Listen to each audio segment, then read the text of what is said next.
Ruby Hall. Hi, Mish. How are you feeling? I'm feeling really excited. I'm not going to lie, I was a little bit nervous when I was thinking about my R's. I mean, now I'm in the seat of the guest. I understand how they feel. I think this is good for me to do. It can be daunting, right? Yeah. And it can be vulnerable, I think. I think the whole point of this podcast is to share parts or chapters of your life that maybe you haven't shared before. Yeah. I'm super excited. I want to start with your recipe, which I love that you've given us a bit of a twist on a recipe because it's not really a recipe at all. It's not. You have brought to the table a KFC zinger burger with cheese. You told our producers KFC is your comfort food. Talk to me about your KFC order. You're in the drive-thru. What are we ordering? Well, I'm not on the drive-thru in Melbourne anymore, which I do miss. So I have to Oh, order because you it. don't drive in Melbourne. I don't drive in Melbourne. Do you not have a car here? I don't know. I sold my car before I moved here. Okay. And so now I will order it.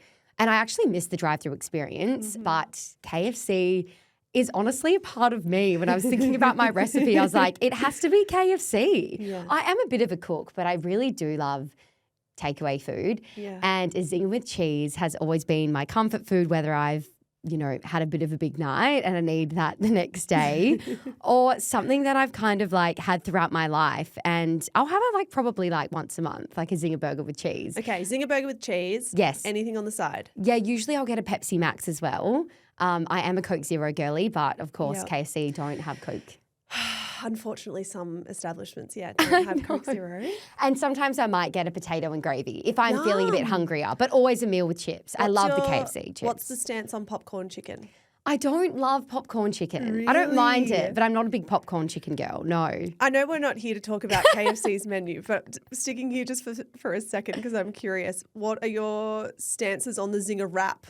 I don't mind the twister it. wrap, is it? Yeah, the twister wrap. I have gone through phases of getting that, but I do love the zinger burger. There's something about the bun and the chicken, and it always has to have cheese. Okay. Yeah, I you have to add the cheese. Yeah, you add the cheese. Yeah. Okay, gotcha. No chips. No, always chips too. Always chips. Yeah. Chips, zinger burger with cheese, sometimes potato and gravy with a Pepsi Max. Yes, that's my recipe. How long has that been your recipe for? Well, quite a while, I feel. I've always loved KFC. I've gotten it with my friends over the years as well. And growing up too, I did sort of love chippies and burgers is what I would say if we would drive past the drive-through.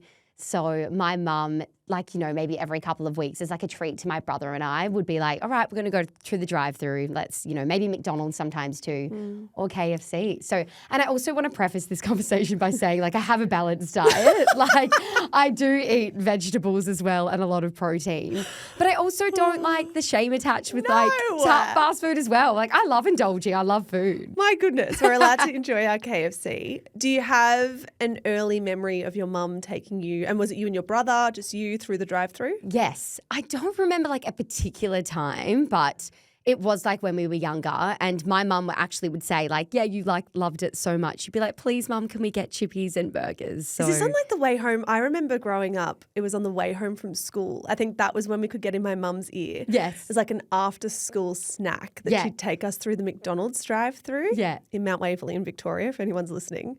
And I would always get a triple cheeseburger meal, which now I look back, I'm like, that is so much food, for an after-school snack. But I loved it. Was this an after-school thing, a weekend thing? Yeah, after school sometimes, or maybe weekends as a special treat. So, and I still eat KFC with my family now. I'll go back home and we might get a KFC family feed box with me, my sisters and my stepdad too. Yeah, so, it's like a tradition. Yeah, it is. I love that. Talk to me about your mum. What's your mum like? Oh, my mum. She's the best. She is a very loving mum. She adores me and my siblings. I feel like she was a mum that was born to be a mum. She is so incredibly maternal. I've learned so much from her about being a mum, even though I'm not one myself, but she loves babies. I remember growing up because she had 2 other children when I was 12 years old. Well, she had my first sister, Stella, when I was 12, and then Josie a few years later. So I grew up with younger sisters, and my mum had all the baby books about what to do with the newborn baby and what's it like to raise this child. She's always been fascinated with pregnancy and maternity too. So she is really the best, and we've gotten so much closer over my adult years too, which I think is what happens when you sort of get older as well. Yeah. What was it like? She was a single mum. Yes. What was that like? Were you ever aware of that being a different dynamic to maybe some of your friends? Yeah, I think I definitely was, because she sort of left my biological dad when I was about 3 years old. So I was really, really young. I don't remember a lot from that time of my life because I'm so young. And my brother was about 2 at the time. So we're really close in age. Super young. Yeah. And she was in her early 20s. So she would have been about 23, 24. And I remember we moved in with my grandparents, her parents, my nana and granddad. So I do sort of remember it wasn't like the traditional upbringing I had. And it really like took a village. You know, my mum though did everything she wanted for me and my brother. Like at 29, so a few years later, she moved out of my house with my grandparents because she was working as well. So they really stepped in to look after us and like take us to school and all of that. What did she do for work? She was a shift worker at the time. So she was a customs officer. Wow. Yeah. That's a lot then to juggle being a single mum to 2 little kids, moving back in with her parents at the time. Yeah. So she was 29 when she was able to move back out? Yeah. So at 29, she actually bought a house, and then me, my brother and her moved into that one. So I sort of remember like at Christmases as well, like my mum at the time, like she would put like all of our presents on lay-by, like in June, July. She really wanted to give us the best life, and she did. Like I don't feel like my childhood, like I missed out on anything without having like a father figure there, especially in the early years. There was so much love around me and my brother at the time. And yeah, I remember waking up and having like my stocking full and crunchy on the end of my bed, and there were all these presents and lights on the tree, and it really did feel, even though there was like a part of, you know, my childhood that was missing, it was still so full and full of love. So she was incredible. And yeah, I guess my recipe as well is something that we would have when we were younger. You know, she didn't have a lot of money. It was really hard for her at the time too. And she still cooked, you know, other nutritious meals. But I love that we keep coming back. Broccoli was also eaten at points. Totally. But I look back and yeah, I loved her so much. I was really, really close to her as a little girl. I remember sleeping in her bed with her. It was just me, my brother and my mum for a really long time. Yeah. It's interesting, I think, growing up and realizing that your parents struggle with things or your parents are stressed about things. I have certain childhood memories where I remember my parents maybe talking about money in a certain way that would then maybe rub off onto us kids a tiny bit, that I would become stressed, or I'd definitely become more aware that there were stresses in their lives, that everything wasn't necessarily perfect because they were grown-ups. Yes. Quote unquote grown-ups, adults. Did you ever feel aware as a small child that your mum really had to work hard and that this was sometimes a struggle? Yeah, definitely. I think so. And I think I understood that a lot more the older I got as well, because she, like I said, she was a shift worker. So we would stay at my grandparents a lot. They would drop us off and pick us up from school a lot as well. And she was always there though, my mum. Like she would always show up to every rehearsal. You know, she put me through dancing and acting and my brother through soccer. She really wanted to give us the best life possible. But it was just her. And I think you do realize that when you're a little girl, you know. And she was very protective of me and Lucas as well. She just wanted us to be safe and have a beautiful life. And I kind of remember that. I feel like I even sort of had this protectiveness over my mum too. Yeah. Like as a little girl. In what way? Was it that you wanted to shield her from struggle, or was it ever that you wanted her to find a partner, or you were worried about her finding the wrong partner? Maybe the wrong partner. Yeah. She didn't really have like a lot of boyfriends when I was younger. Like she obviously dated and still went out, and like my grandparents would look after us because she was, you know, in her mid-20s. She still was living her life, but me and my brother were always her like top priority. But I do remember, later in life when she was 29, 30, she met my stepdad, Steve, who I actually call my pa. It's like an Italian term for dad, and my sisters call him that as well. So now I always call him pa or papa. Yeah, when she met him, she didn't introduce us to him for the first 6 months. She was really slow about it because I think you have to be, you know, like she's introducing children who were like 9 or 10 years old to this new male figure. So it was a very slow, gradual move we had with him in our life. But I do remember when I met him, I really liked him. Like me and my brother really, really liked him. So she got it right. Yeah. It's so nice to feel that as well, to like feel that everything's good and you're so happy for your mum. Absolutely. I do remember as well though, feeling abandoned, which is interesting because I was 10 years old, I think at the time, 11 years old when he first started coming into our life. And I would like sleep in my mum's bed, as I was saying before, and all of a sudden there was somebody else in our family. You were back in your own bedroom. Yeah, it was just me, Lucas, my brother and my mum for so long, and my grandparents as well, who were stepping in at times. So that was hard for a young girl. But now I look back, and especially over the last 10 years, my stepdad, Steve, is incredible. And I think to be a step parent, that's not easy, to come into somebody's life who has children already. And obviously, when you love and adore this person, you can take them on as your own. But he was so careful not to be a father figure straight away. Steve to me is one of my really good mates. Yeah. So yeah, kudos to him because he's done such an incredible job. And I don't know what I'd do without him. He sounds incredible. Yeah. What did your mum teach you about womanhood? I guess independence for sure. My mum was a fighter. As I said, she didn't have a lot with us when we were growing up. She put all her pennies away to give us the best life that she had. It's so funny actually about, womanhood. When I was 21 years old, I cried on my 21st birthday because I was like, I just want to be a mum. I was like, I just want to have kids. I was having pre-drinks with my best friends in the garage. It was pouring down with rain this night. Probably about to go out to the rattiest club in the world or have the biggest party. Yeah. And I think that's something I've really inherited from her, that desire to be a mum. Mm-hmm. But it's weird now, entering my early 30s, my priorities have sort of shifted right now for me. And I think they can always change as women, can't they? Depending on what else is going on in your life. And I know one day, if or when I choose to become a mum, she will be the best support. She will teach me all she's known about womanhood and raising children. Yeah. I love that so much. I want to talk to you about your relic. Yes. You have brought in a box of newspaper cutouts and scripts from when you began acting as a teenager. Before we get to the acting stuff, talk to me about Ruby the teenager. Was she a bit of a brat? Was she an angel? Where did you fall on the spectrum? I was a bit of a goody two-shoes. I wasn't very studious though, but I was a social butterfly. I just loved people, loved everyone, definitely got distracted, kicked out of class for talking too much. And I was talking to Mum about this interview and she was reminding me of different parts of my life too throughout high school.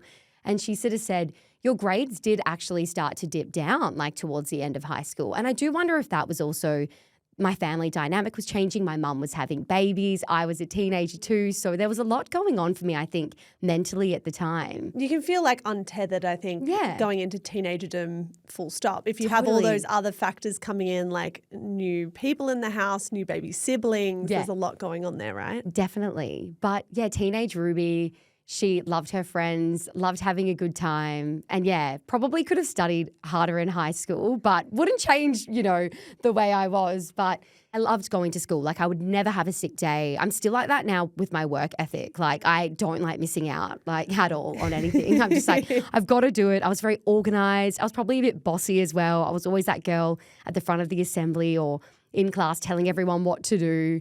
I kind of had that, kind of personality type. How did you get into acting? So I was 11 or 12 at the time and I auditioned for a kids' TV show they were holding auditions in Perth. It was to be filmed in Perth, the Sleepover Club. And one of my grandparents, because my grandparents grew up doing a lot of acting as well, so I think I sort of inherited that creative performance trait from my granddad especially. Yeah. And they said, there's this show coming up, you should audition for it. We'll put you in contact with the casting director. So I went for an audition. I'm 11 years old at the time. I don't even know who Ruby is. And I was like, sure, I'll do it. Because I grew up doing dancing and acting and drama sort of throughout my primary school years. Loved being on stage and I guess the centre of attention in a way. And I auditioned for this show and I got a call back and I was like... What do they make you do at the audition? Do you have a script in your hands and you have to literally play a character? So I had a script that I had to learn. So I learnt the lines and I went in and I auditioned for the bitch's sidekick. Her name was Caitlin.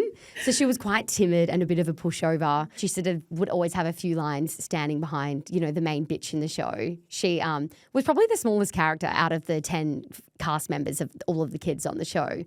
And after I got that call back, I freaked out a bit. Mum said that I was crying in bed the night that I got offered the role. So I then got offered the role. And I was crying and really, I was like, I don't want to do this. There was fear instilled in me. I was like, I just want to be normal like my friends. I just want to go to school and be normal. I don't want to maybe go ahead and do this. And my mom was never a stage mom. Like, she's not like that at all. She's like, you do what makes you happy. But she knew what great of an opportunity this was. She was like, Ruby, you've got to do this. You've got to go for this. You're never going to look back and regret this. If there's one thing you do in life, I really think you should do this. Like, try. If you try and you don't like it, that's one thing, but to not try at all. Yeah. And this was a show on ABC, right? So this was on Channel 9 and then ABC and then Channel 9? Yeah. So this was a show that you knew. Yes. Even though you were one of the smaller characters in the show. You knew your friends and loved ones would be watching it. Yeah. And that was daunting and scary. Definitely. And interestingly enough, I actually filmed part of the show at the high school I ended up going to. So I missed the last 6 months of year 7 and the first 6 months of year 8, which I feel like a really formative time so you didn't for a child. Go to school at all? No. You were working? For about a year, but half of those 2 school years. I didn't realise that. Obviously, I knew it would be quite demanding. Yes. Doing these roles. I didn't realise it was so demanding, though, that you would be missing a year of school all up. Yeah. How was that? It was really interesting. The hours were 12-hour days on set, so you'd get picked up at 5:30 in the morning and usually get dropped home about 5:30 p.m., 6 p.m. Oh, wow, they'd organise all that for you. Yeah, they'd pick me up and I would have to learn lines every night before bed. So I'd just go home, have dinner. My mum had 2 babies in the house as well. And then I'd read my lines every night before bed and then get picked up the next day. So, oh my God, was this good money? Yeah, they paid quite well. Can I get a ballpark? Like, obviously I'm guessing you're 12 or 13 at this point in your life. Yeah.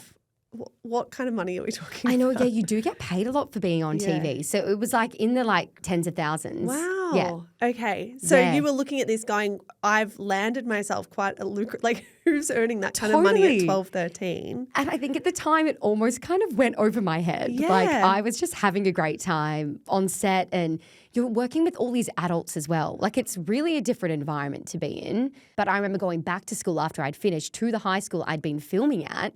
And I did get bullied. Like people were like, oh, that's that girl from the sleepover club. And it was a really weird way to start year 8. What was the bullying like? Like, oh, she thinks she's hot shit because she's in the sleepover club. Yeah. I remember one day looking on Wikipedia. Don't know how I ended up on there. I was like in year 8 or 9 working. And someone had written all these horrible things about me on Wikipedia. Right. And that was so horrible to read. Yeah, of course. Like, which as a young looking girl, back, you obviously know it was pure jealousy, right? Like that would have been, whoever wrote that on Wikipedia would have been kicking themselves that wasn't them, that they weren't the one on the sleepover club. But at the time, in that moment, you would have internalized it and felt like it was something else. Yeah. But they just hated you. Yeah. So how long did the sleepover club go for?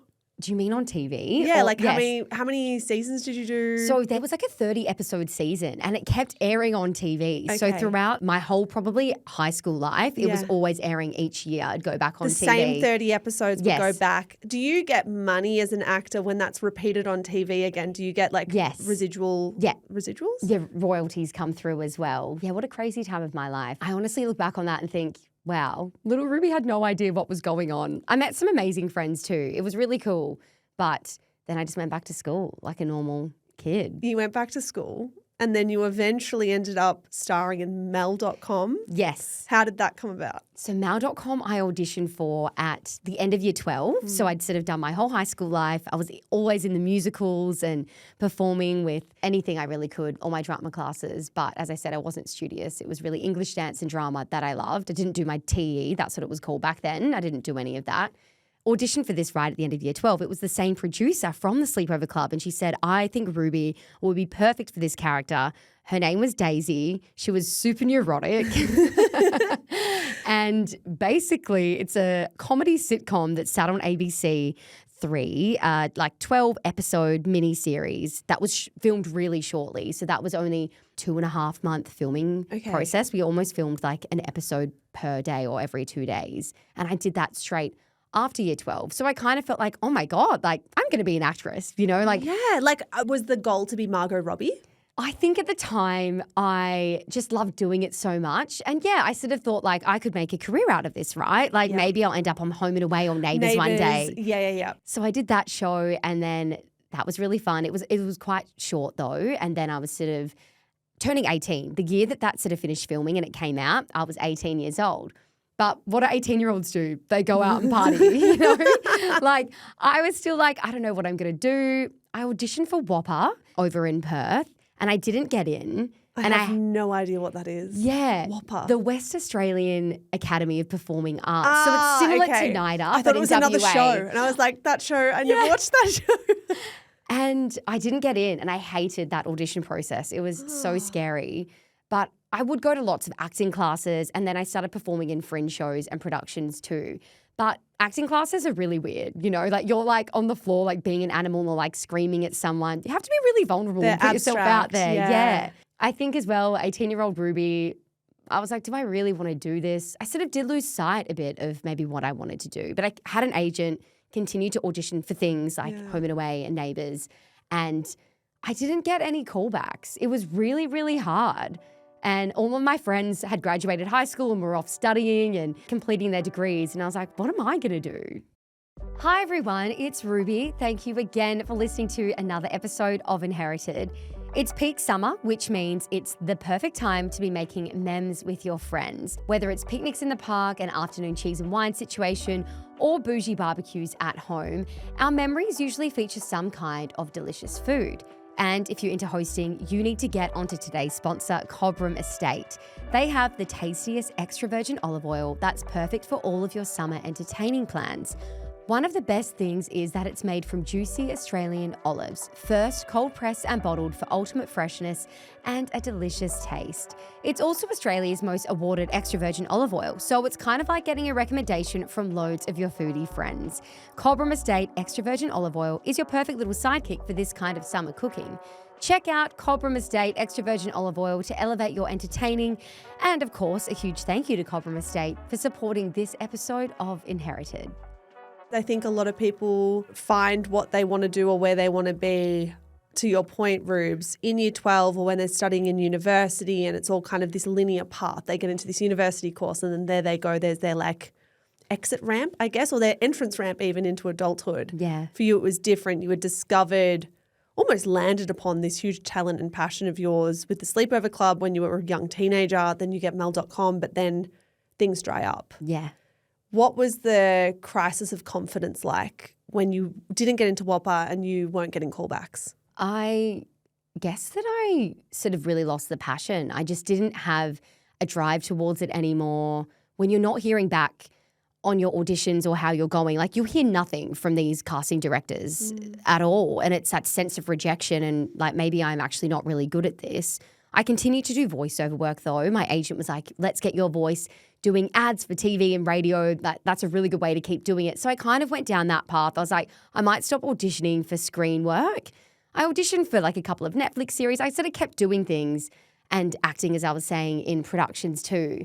I can remember there was kind of one part of why I think I lost my confidence too as a young performer. And it was when I sort of was faced with a male director when I was younger. We were rehearsing for a fringe show and this is right after I'd finished high school. So I was 18, 19. And I actually played the role of, her name was Victoria. The guy that wrote the play had sort of written the play in the way that like, you know, I had to kiss someone on stage. That's one thing as well I hated with acting. Like I had to kiss someone in Mal.com too. And I look at all the actors on Home and Away and I'm like, ew, like I'd hate to do that. Yeah. I actually think I'd hate to do that. Like I don't Especially I imagine when you have a whole room of people watching you and you're still young and figuring out that stuff yourself. Like kissing anyone at the age of even 18, I remember was daunting sometimes or like anxiety inducing. I wouldn't necessarily want cameras filming that. No, not at all. Not at all. But yeah, I do remember one night after we were rehearsing for this show, it was late at night and we were in a drama room and he was giving me a lift home because I wasn't driving at the time. Like I knew him pretty well. Like we worked closely together and he sort of said, oh, I want you to kiss me now in this moment. Just you and me in this moment in the room. And no one else was around. It was just the two of you. No. Yeah. How old was he? He was older than me. He would have been in his mid-20s at the time, so probably about 5 to 6 years older. Yeah, and obviously kind of your boss. Yeah. Directing the show, there was definitely that power dynamic at play. What did you say to him? I said no. I'm really proud of you for saying that. Yeah, I'm really proud of you for saying that. I think a lot of people, I mean, I speak on this from my experience. Not that I'm not proud of my younger self, but I think I was such a people pleaser around that age. I probably would have done that. Yeah. Because I would have been more interested in keeping him comfortable and making the situation not tense. Yeah. I would have put myself in a very uncomfortable position. When you said no, how did he react? He looked at me and I think he was quite shocked. Yeah. And then he had to give me a lift home and I was like, well, this is awkward. But yeah, I looked at him and I said, no, why would I? We've stopped rehearsing. I was like, no. I think as well, I've inherited that strength from my mum and my nana, who really showed me from a young age, like, what's okay and what's not okay, like what to accept and what not to accept. But I remember at the time, I don't think I told anyone for a really long time. I had a boyfriend as well at that time, like when I was a late teenager too. So I was like, this is also inappropriate for many reasons. But there were other instances too when I had directors sort of on the other side of the camera reading lines against me when I was filming auditions for them to send off that would like speak down to me, treat me less than. Yeah. And I was like, I don't like this. I don't like this at all. Yeah. Maybe this isn't the industry for me. When you pick up this relic, this box of newspaper cutouts and scripts, what do you feel? What's the predominant feeling for you? I think that there's a part of me that really misses it, that looks back and is so proud as well of like what I've achieved, because I don't really take the time to sit and think about it. We still get comments on social media. Like if you appear in any Shameless media video, people will be in the comments being like, that's Ruby from the Sleepover Club or that's Ruby from Mel.com. I know, it's so interesting. And I'm like, oh yeah, I did do that. And it was so long ago. I'm in my early 30s now. I was 12, 13 at the time. So it feels like another life that I've lived when I look at these, newspaper cutouts and scripts. But I'm really proud. And also, I think a part of me, I'll go and see like shows as well. And I do miss it. I really do. I love performing. I love being on stage. And I think that's why I've landed in the career space that I have in media, because I do love being in front of a microphone or in front of people. Yeah. It's not the same, but it's also not dissimilar. Yeah. Yeah. Do you feel like you get some of that joy when you're, say, on an episode of Inherited or an episode of Everybody is a Secret? Definitely. I think it's thrilling when you're sort of in a situation and you don't know where it's going to go. I mean, we obviously, have our scripts and our questions in front of us, but I really love that. And I think as well, who knows? Maybe I'll get back into acting. There's no time limit on acting as well. There is no time limit. If you hold on to this box of newspaper cutouts and scripts and one day you show it to, say, a future daughter or a future son, and they wanted to follow the same path you did, would you be excited about that? Would you be nervous about it? What would you feel? I think that I would feel excited. I think if I had kids who were really creative and wanted to get into acting or whatever it was, I'd probably say go for it. I'd probably say it's not easy though. And I'm someone that needs routine and stability. And I think being in that industry, there's not a lot of that. I was working in retail the entire time, like, full-time jobs, part-time jobs, trying to fit in auditions. I didn't really like that. I kind of like just having like, okay, I'm doing this one thing. Here's where I am most days of the week. Yeah. I know what I'm doing. I agree with you. I think having that structure. Yeah. I remember when I was freelance, I loved part of it. It's not like I think I'm completely incompatible with that life. But it is, you can become quickly untethered, I think. Like if you have a bad month or you fall off the wagon, just in terms of, fall off the wagon in terms of not working as hard or having other priorities, it can be a slippery slope. Totally. Talk to me about your rule. Yes. You have a tattoo on the back of your arm. You got this on a solo trip to Indonesia. It was the first time you had ever traveled solo after a long-term relationship had ended. You told our producers you needed to find solitude and being on your own was a way to heal. This tattoo is a great reminder to you of the kind of life you want to live. What's the tattoo? The tattoo is breathe.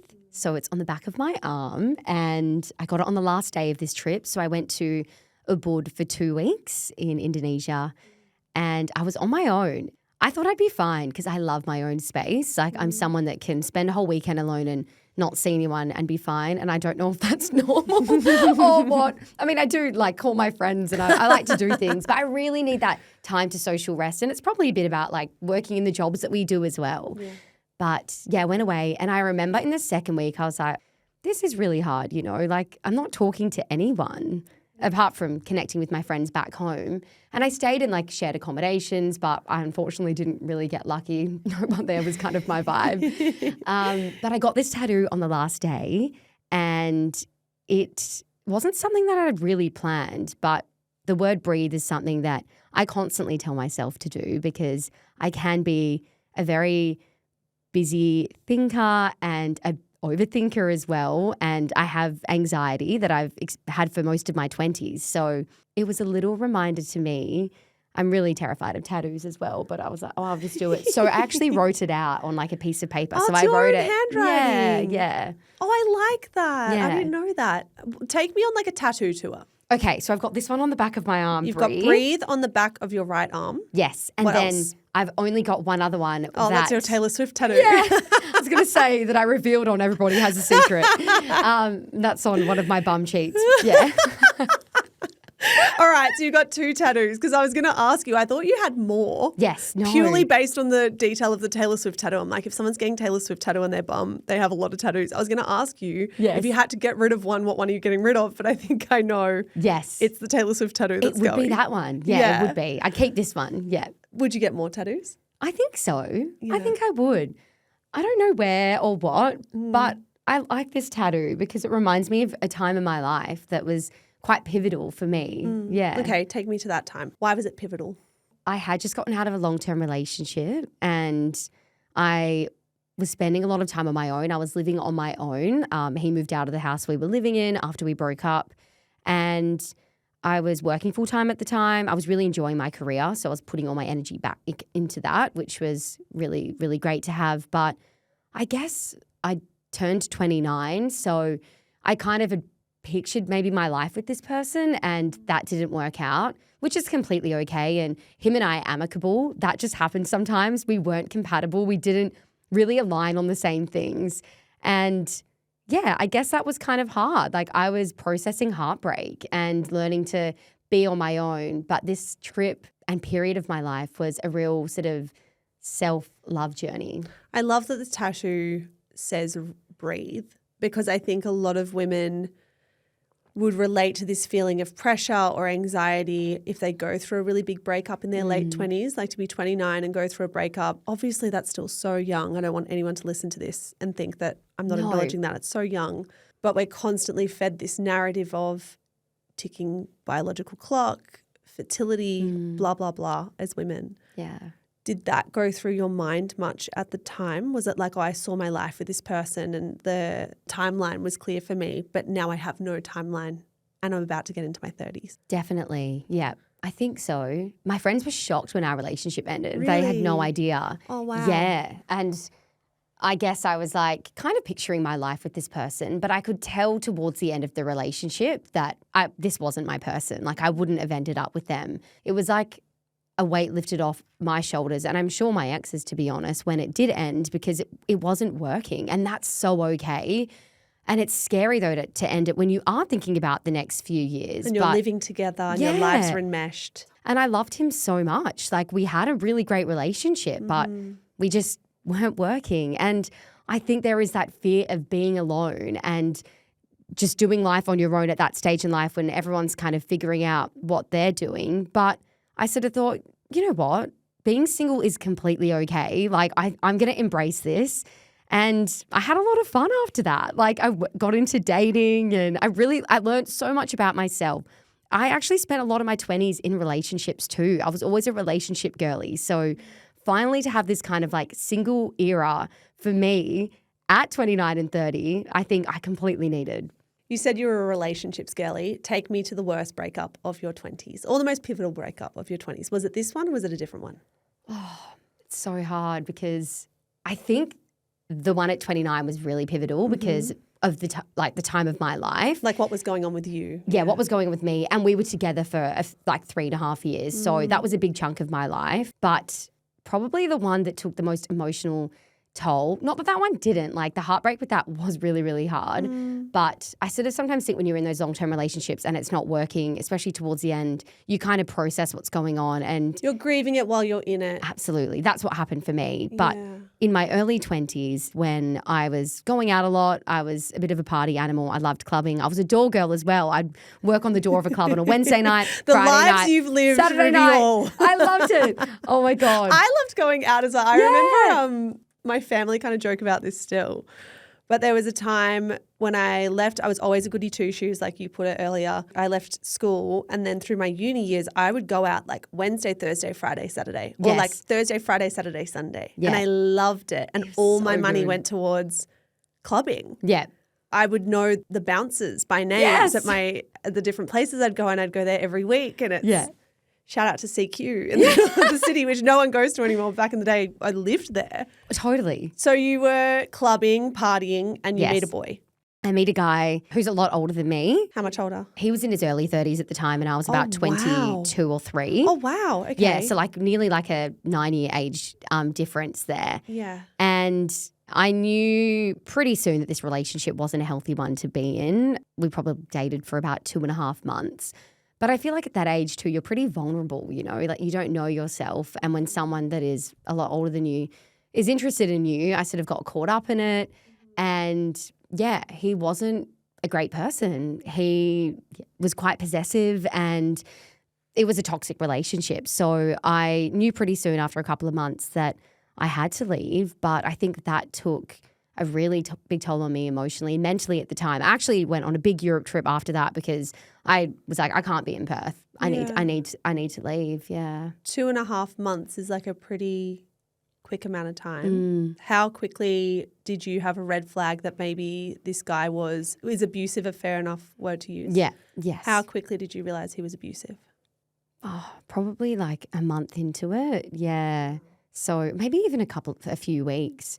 There was like a lot of messaging and ambushing, calling me constantly. And it was like an obsession. It was like an obsession, and it made me feel really unsafe, and I knew it wasn't right because I had a good relationship in high school with someone. So I knew it wasn't right, and I sort of tried to say and put my boundaries in place, but they weren't respected, unfortunately. So when it ended, it didn't really end well, but I'm glad it did. And Ruby in her early 20s absolutely knew that this was not the right way to be loved and treated. And I was so lucky to have like my family and also my beautiful friends who have been there for me through thick and thin, through all of the stages of my life, who were worried as well. How were they worried? Did you tell them, or did they witness something that made them worried? They were a bit worried about sort of where I was and what I was doing, and like the group of people I was, I guess, hanging out with.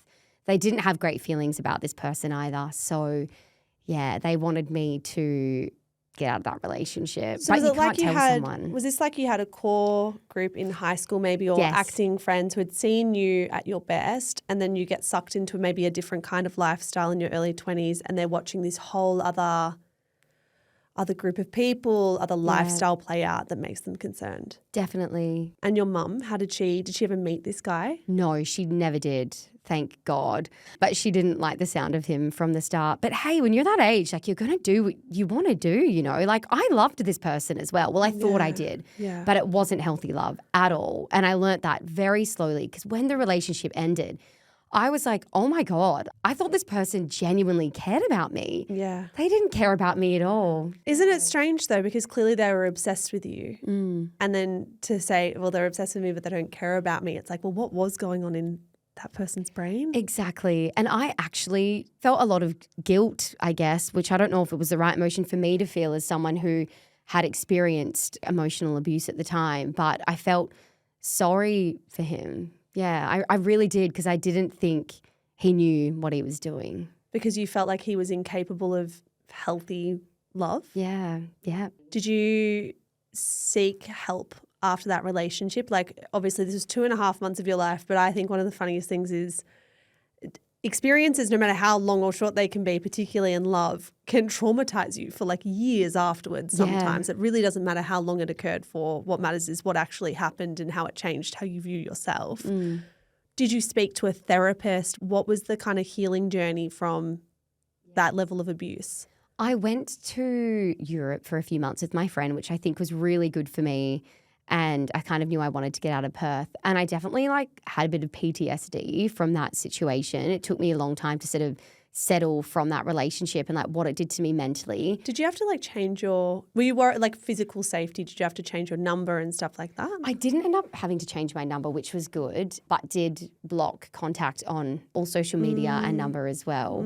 I've been in therapy throughout my 20s. I'm such a stan for therapy, so that definitely helped me.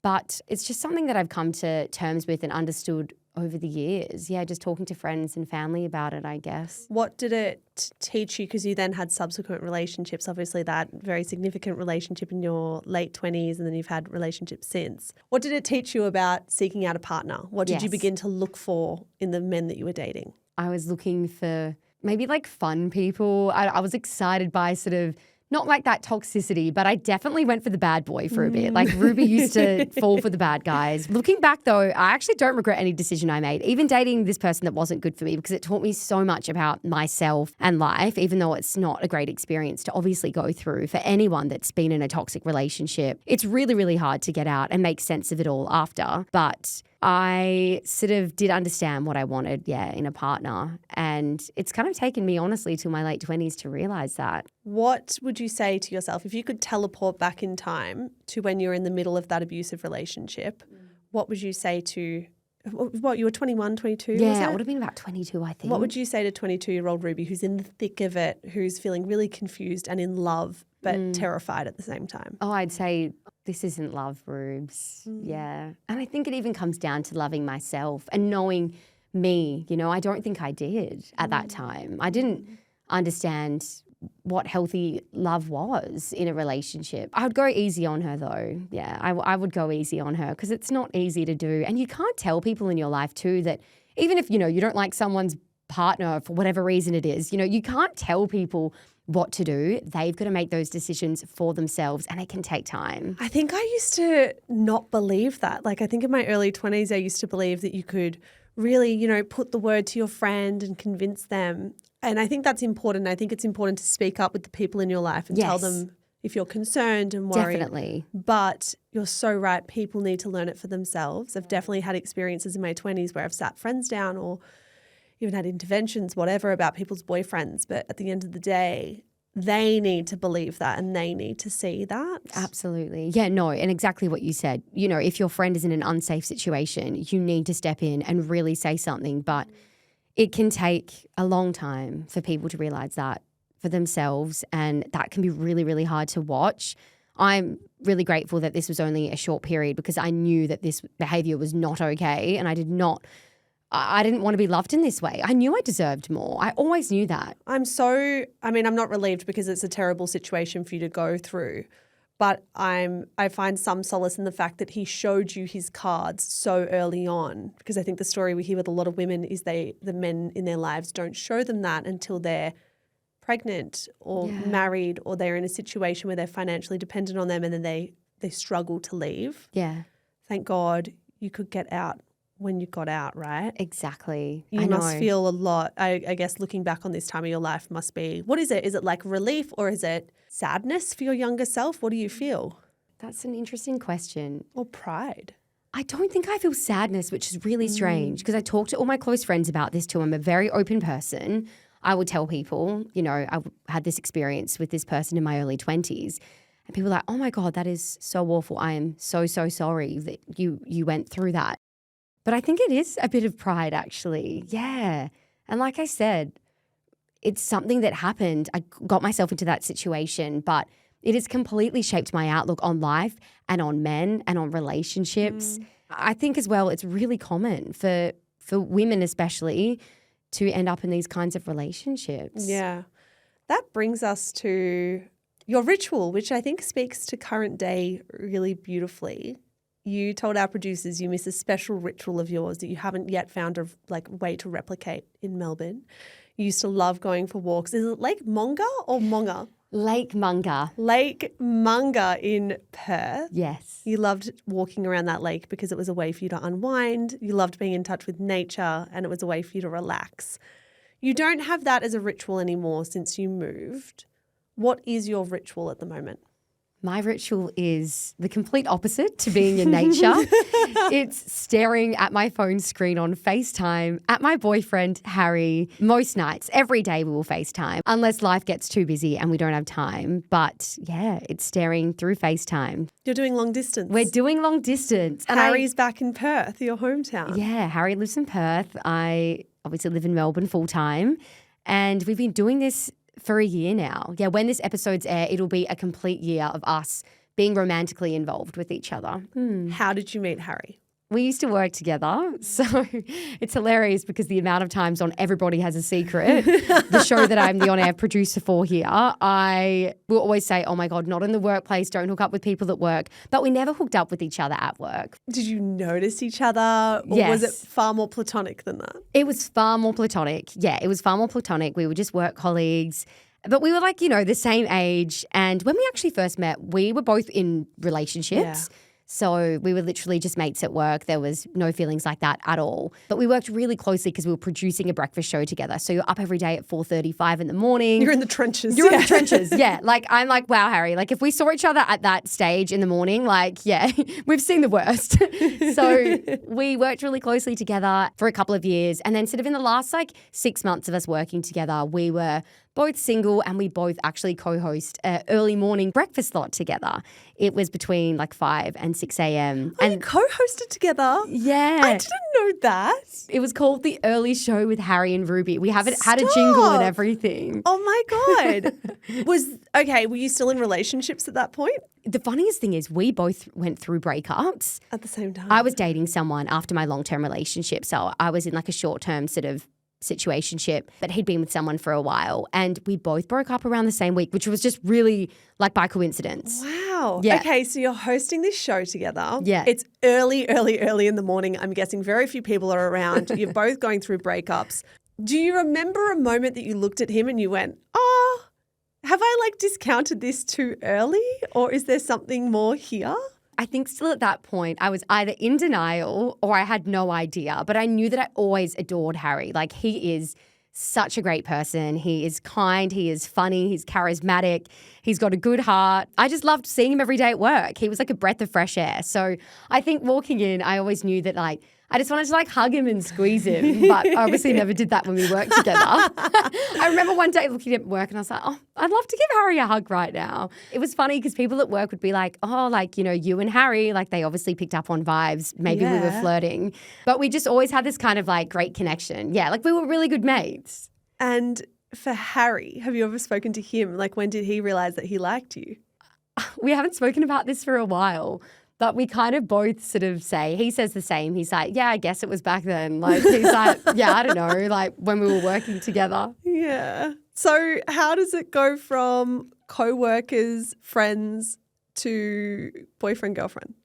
I guess that I was the one that said, hey, I think I like you more than a friend. I love that you did it first. Yeah, I said that over text at 1 a.m. after we'd gotten a drink. And he replied straight away and he was like, I think I do too. But there was really that risk there of ruining our friendship. Obviously we didn't hang out all the time, but he was someone I really respected and liked. And I didn't want to ruin what we had because you can date people and it doesn't work out and that's completely fine. But you don't know what's going to happen after. No. So, yeah, that was really, really nice to hear, I guess. But then I was like, oh, my God, now we both like each other. What are we going to do? Were you living in Melbourne by this point? How did this all coincide? You falling for Harry and Harry falling for you. How did that coincide with you moving across the country? I went back home for Christmas. So that's when I did Christmas. And I really realised, I think, after I moved to Melbourne mid-2023 that I missed him because I had been working with him so much and we continued to keep in contact. He'd call me and check in and see, how I was going and he'd visit Melbourne a little bit too for the work he does and we'd always catch up. But yeah, I still didn't really fully see him in that romantic light yet. I don't know why. And then I kind of just spent a lot of time on my own towards the end of last year when I wasn't working full time, when I just moved here and really, really took the time to be what are my values? Who is Ruby? You've got to love yourself, girl, because you're on this new trajectory. And I was like, fuck, I miss Harry. I think I like him. I think we need to go on a date. So I kind of was the one that, said it to him. And since then, we kept in contact. It definitely wasn't like from 0 to 100. Like it was really slow because you want to be careful when you are friends first to prioritize that friendship. And we always spoke about that. But then we just started FaceTiming every day. And then I guess honestly, we like kind of fell for each other over the phone. So now that's how you still connect. Yeah. How does it feel to do long distance? I mean, everyone talks about long distance as being incredibly difficult. And obviously we know long distance can mean a million things. For some people, it can mean you're a 3-hour drive away. Other people, it's a 5-hour flight. Other people, it's a 24-hour flight apart. Is long distance as hard as they say? I think it's hard. It definitely is difficult. I do think there are pros to it as well, though. I think especially for Harry and I, maybe our relationship wouldn't have started off the way it did and worked out the way it has if we did get together when we were in Perth. Sometimes I'm like, I think this was actually meant to be the way forward for us. Like but you two were only ready for this at the time that you actually connected. Exactly. Yeah. But it really is. It's exhausting, like you do get sick of my ritual staring through FaceTime can really get you down when you just want to see that person. But I still get the butterflies when like Harry picks me up from the airport or I see him. It's like you get nervous again. You're like, oh my God, I haven't seen them in a month or so. But we've been lucky enough to see each other most months or every 6 weeks. I think the longest break we had was about 2 months. So I feel really lucky. Some people might not get to see, their partner for 6 months or to a year or be in like much bigger time frames of distance between them. But it is difficult. I think it's really important to have your own life and your own goals, and we've both kind of been in our career modes for the last year. So, but yeah, I do miss having my person here. I can't wait for when he moves because we can just like hang out after work. And he's coming to Melbourne. He's coming to Melbourne. I know when this episode airs, he'll be moving in the next couple of weeks. So you got to move now, Haz, because it's on the record. It's on the record. We're going to hold you to it. You are in career mode. You moved here in the middle of last year. You didn't have a full-time job lined up. No. What was behind the move to Melbourne? Yeah, I was ready for a change in my personal life and career life too. I really felt like I'd gotten to the end of my role in Perth when I was working at Nova in radio. And I was like, I just want more. I don't know what it is, but I'm going to go find it. So I definitely took a bit of a risk. I resigned, gave him my 4 weeks notice and then moved over east. And the first few months were really, really challenging. I was working in hospitality and I was doing a bit of freelance radio work as well. This was only a year ago. I know, it's crazy. It's crazy. And I had a lot of self-doubt. I was like, I don't know if I should be doing this. I've done this at 30. Is this the right thing to do? But I was in contact with you and Zara when I first moved as well. I think a lot of people probably don't know this about our journey together. Yeah. Talk people through that. So we were in contact, but you didn't start working here until this year. Until February. Yeah. I remember I reached out to you guys. You'd put up a job for a producer role and I sent through my demo tape and my CV. And then we just kind of kept in contact until the timing was right when I started in that February spot. And I mean, because we knew we loved you. Like you had applied for this role and I can't even remember what role it was, to your point, or why it wasn't the right fit at that time. But we had kept you in the back pocket to be like, this woman's amazing. Like she's so good. She's got so much chemistry on mic. She's so lovable, has the best voice in the world, all this stuff, has great experience. And so was it that Everybody Has a Secret role that came up that we were like, Ruby's perfect for that? Yes. And that's when you came on. Yeah, because you guys had decided to go weekly with Everybody Has a Secret. So you wanted a full-time on-air producer for that role as well. And I was like, oh my God, I love Everybody Has a Secret. That would be the dream role. So yeah, I kind of felt like I went back home for Christmas at the end of that year, came back and I was like, 2024 is going to be the year. I really had a different outlook on it. And I don't think if I landed like, my dream gig or what I wanted to do straight away when I came here, I don't think it was the right way forward for me. I think everything happened how it was supposed to, play out. You're a big believer that everything happens for a reason. A little bit. I sometimes don't think that saying is good because sometimes awful things happen and it's like, why did that happen? There's no explanation for it. So maybe the better way for me to put it then is you're a big believer in the universe. Yeah, I am. I'm a bit of a spiritual person for sure. And I think you can manifest things you want. And just having that positive outlook, I really, really put it forward. And I was like, no, I'm going to do this. I'm going to work hard. I'm going to go for it. What's the worst can happen? I can always go back to Perth, And what a year it's been. Yeah. Looking back at 2024, how do you feel?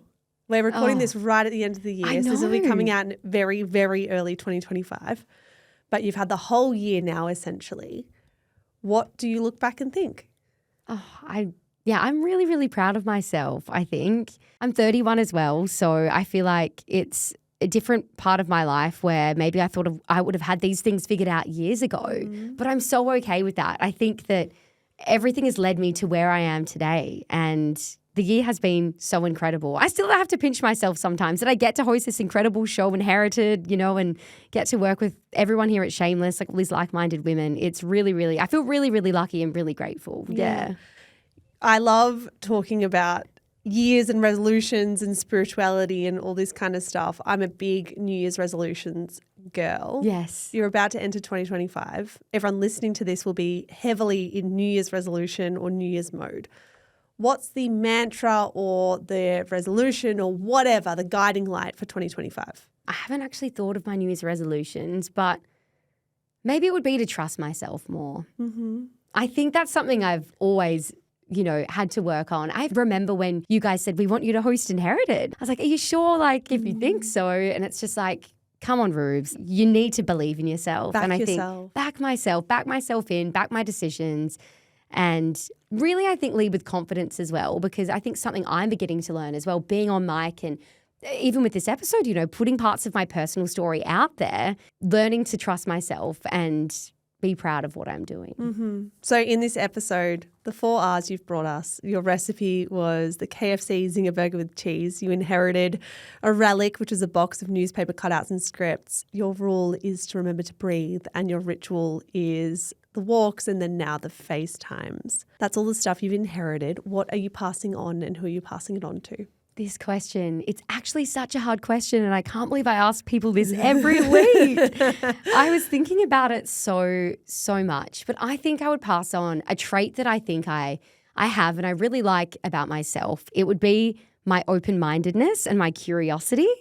I think that has sort of led me to where I am today, and I think that even comes down to connecting with people as well. Like, I'll connect with people at like my local coffee shop to someone I've met that's sitting next to me getting their pedicure and talk to them for 45 minutes. I just think staying open-minded and being curious about life and other people is really how you grow as a person too and learn so much about the world. So I think I want to pass that on. And I hope that comes across in the interviews I have with all the incredible people I get to chat to on this show. Ruby Hall, thank you for talking to me. I have loved learning more about you, as I'm sure all the listeners have. And thank you for being an excellent host of Inherited. Thank you, Mish. I've loved this chat. I can't wait to listen back to it. I can't wait for it. I can't wait for 2025 because I feel like it's going to be an excellent year and you're just so well placed to take this podcast to the moon. Thank you, Mish. Appreciate it so much. You've been watching Inherited, and just a quick one, we are a new show, so if you want to help support us, make sure you click subscribe on YouTube and hit the like button right now as well. It's how we grow our audience, and it's really the best way for us to continue speaking to incredible guests. We'll be back with another episode next Tuesday. I'll see you then.